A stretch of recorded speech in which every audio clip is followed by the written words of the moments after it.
صحیح بخاری حدیث نمبر 373۔ ابن ہشام نے بیان کیا کہ انہوں نے عروہ سے،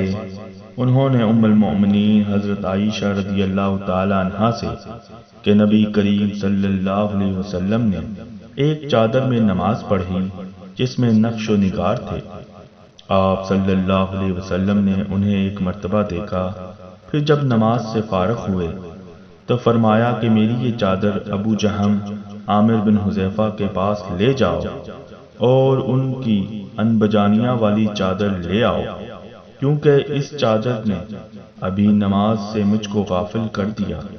اور ہشام بن عروہ نے اپنے والد سے روایت کی کہ انہوں نے عائشہ رضی اللہ تعالی عنہا سے کہ نبی کریم صلی اللہ علیہ وسلم نے فرمایا، میں نماز میں اس کے نقش و نگار دیکھ رہا تھا، پس میں ڈرا کہ کہیں یہ مجھے غافل نہ کر دے۔